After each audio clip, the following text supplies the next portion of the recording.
पाकिस्तान का जीडीपी तकरीबन $1486 है और ये लास्ट कई सालों से 1400 से लेकर 1800 के दरमियान ही है।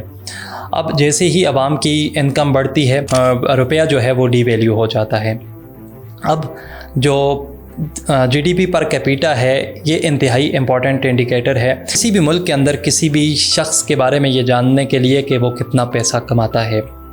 अगर हम पाकिस्तान के अंदर किसी भी शख्स की सालाना इनकम देखना चाहें तो वो तकरीबन 4,22,000 रुपया बनती है, और अगर हम मंथली इनकम देखना चाहें किसी एक शख्स की जीडीपी पर कैपिटा के हिसाब से तो वो तकरीबन 35,000 रुपया बनती है। अगर हम इसको कंपेयर करें एक छोटी सी आबादी का मुल्क, 55 लाख की आबादी का मुल्क सिंगापुर से, सिंगापुर की जो जीडीपी पर कैपिटा है वो $79,426 है। अगर वहाँ पे हम किसी एक शख्स की सालाना इनकम देखना चाहें तो वो तकरीबन 22 करोड़ रुपया बनती है, जबकि अगर उस वहाँ पे हम मंथली इनकम किसी एक शख्स की जीडीपी पर कैपिटा के हिसाब से देखना चाहें वो तकरीबन 19 लाख रुपया बनती है। अब एक तरफ छोटी सी आबादी का मुल्क 55 लाख, अगर पाकिस्तान की हम आबादी की बात करें तो तकरीबन वो 55 लाख किसी पाकिस्तान के एक डिस्ट्रिक्ट की आबादी होगी, और वो आज जीडीपी के हिसाब से कई गुना ज़्यादा है, जबकि पाकिस्तान एक गरीब मुल्क। आखिर क्या वजह है कि कुछ ममालिक इतने आगे बढ़ जाते हैं और कुछ ममालिक इतने पीछे या फेल हो जाते हैं? कुछ ममालिक अपने आवाम को तमाम सहूलियात like employment, education and security provide कर रहे होते हैं, जबकि दूसरी तरफ कुछ ममालिक ऐसे भी होते हैं जिनकी आवाम आटे के लिए तरस रही होती है और लाइनों में लग के आटे के हुसूल के लिए कई अपनी जानें भी गंवा देते हैं। पाकिस्तान आए रोज़ फेल स्टेट की तरफ अपना सफ़र तय कर रहा है। यहाँ पे सवाल ये पैदा होता है कि वाई नेशंस फेस, कोई भी कौम क्यों नाकाम होती है? अब यहाँ पे कुछ पुराने हाइपोथेसिस, यहाँ पे ओल्ड रीज़न्स पेश की जाती थी कि सबसे पहले जो रीज़न पेश की जाती थी वो ज्योग्राफ़ी के हवाले से, कि जिस मुल्क की ज्योग्राफ़ी जिस तरह की होगी वो उसी हवाले से या तो वो फेल होगा या वो सक्सेस उसकी रेट बहुत ज़्यादा होगी।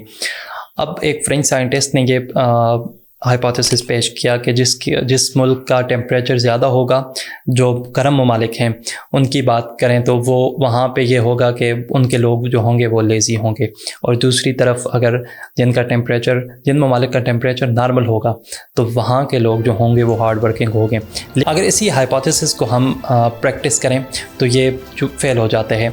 एक ऐसी सिटी नोगेलिस जो कि आधी यूएस के अंदर है, आधी मैक्सिको के अंदर, अगर हम इसकी ज्योग्राफी की बात करें तो ये ज्योग्राफी के हवाले से बिल्कुल सेम है, लेकिन जो यूएस के अंदर जो हिस्सा है वहाँ के लोग जो हैं वो ज़्यादा एडवांस्ड हैं, जबकि कंपैरिजन अगर करें तो जो मैक्सिको के अंदर है वहाँ के हवाले से। इसी तरह नॉर्थ कोरिया और साउथ कोरिया के हवाले से अगर बात करें तो वहाँ पे भी ये जियोग्राफिकल जो हाइपोथेसिस है वो फेल हो जाता है। सेकेंडली जो हमारे पास हाइपोथेसिस है वो कल्चरल हाइपोथेसिस है। मैक्स वेबर यहाँ पे इस हाइपोथेसिस के अंदर ये कह रहा है कि जो ईस्टर्न और वेस्टर्न यूरोप है वहाँ पे यूरोप का जो वर्किंग स्टाइल है वो डिफरेंट है, जबकि ईस्टर्न यूरोप, चूँकि वेस्टर्न यूरोप इंडस्ट्रियलाइजेशन की तरफ और काफ़ी आगे तरक्की कर ली, जबकि ईस्टर्न यूरोप उससे पीछे। इसके अलावा अगर हम बात करें तो एक और हाइपोथेसिस जिसका नाम है इग्नोरेंस हाइपोथेसिस। अब इस हाइपोथेसिस के अंदर ये होता है कि जो लोग एडवांसमेंट की तरफ नहीं जाते, जो डेवलपमेंट को के ऊपर फोकस नहीं करते और इन चीज़ों को इग्नोर करते हैं, तो वो स्टेट्स, वो जो ममालिक होते हैं, वो कंट्रीज़, वो क्या होती हैं, वो फेलियर की तरफ जाती हैं, और जो इनको अडॉप्ट कर लेते हैं वो सक्सेस की तरफ चले जाते हैं। लेकिन अगर हम इसकी जो बात करें, बहुत सारी कंट्रीज़ ऐसी हैं जिनके अंदर, अब लाइक पाकिस्तान के अंदर लोग पढ़े लिखे हैं, लेकिन यहाँ पे ये जो फिनोमेना है ये फेल हो जाता है। हम बात करें यहाँ पे तमाम हाइपोथेसिस की तो वो तमाम ही फेल हो जाते हैं किसी न किसी जगह पे और किसी न किसी वजह से। लेकिन आखिर ऐसी क्या वजह है जिसकी वजह से कोई मुल्क फेलियर की तरफ जाता है?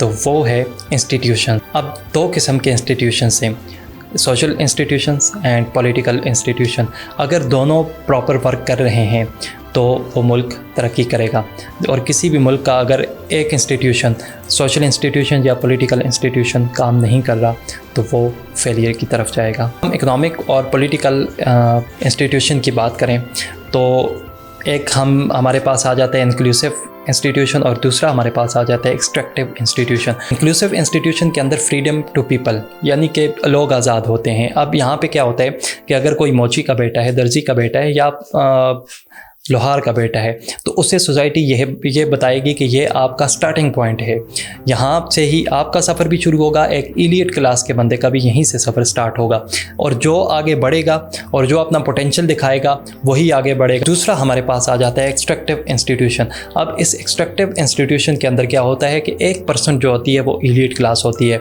और 99% जो होती है वो आवाम बाकी।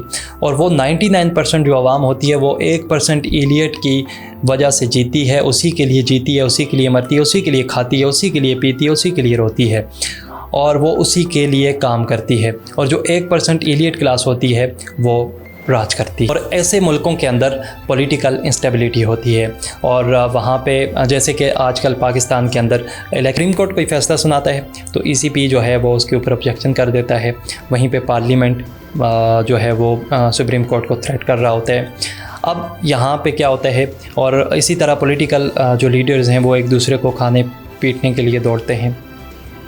अब यहाँ पे करप्शन का राज होता है एक्सट्रैक्टिव इंस्टीट्यूशन के अंदर, जैसा कि आजकल पाकिस्तान के हालात हम देख रहे हैं। और जो इंक्लूसिव इंस्टीट्यूशन होता है वहाँ पे म्यूचुअल बेनिफिट की बात होती है। अगर हम मिसाल के तौर पर इंग्लैंड की बात करें तो इंग्लैंड 17th सेंचुरी में इंडस्ट्रियलाइजेशन की तरफ किया, 19th सेंचुरी में वो सुपर पावर बनकर सामने आ जाता है। कि इसके पीछे वजह क्या है? Consolidation of power.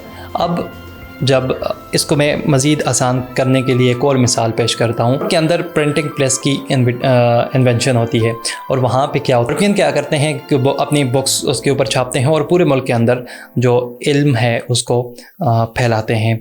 जबकि दूसरी तरफ हमारे ओटमान एम्पायर वो क्या करता है कि वो कहता है कि ये गैर शरई चीज़ है और इसके ऊपर काम नहीं करना। और ओटमान एम्पायर को 1727 के अंदर ये होश आता है कि वाकई ये चीज़ तो बड़े काम की। यही वजह है कि हम क्या करते हैं कि हम टेक्नोलॉजी को अडॉप्ट नहीं कर रहे होते। अब इसके पीछे एक और वजह ये होती है कि हम क्यों नहीं कर रहे होते। इसके लिए मेन वजह है जो हमारे इलीट क्लास है, जो जिस 1% की बात कर रहा हूँ मैं, वो 1% इसको अडॉप्ट करने ही नहीं देती।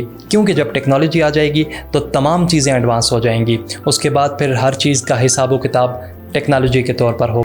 तमाम जितने भी रिकॉर्ड्स होंगे, इलीट क्लास हो या पुअर क्लास, उन तमाम के रिकॉर्ड्स जो होंगे वो टेक्नोलॉजी के तौर पर सबके सामने आएंगे। लेकिन इलीट क्लासेस को नहीं चाहती, क्योंकि इस वजह से उनका करता धरता सब लोगों के सामने खुलकर आ सकता है।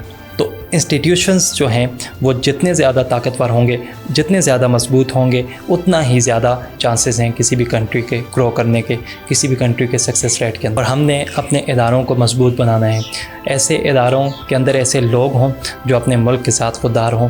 तो तभी एक ही सलूशन है हमारे पास, जब हमारे इंस्टीट्यूशंस मजबूत होंगे तो हम तरक्की के राह पर गामज़न होंगे।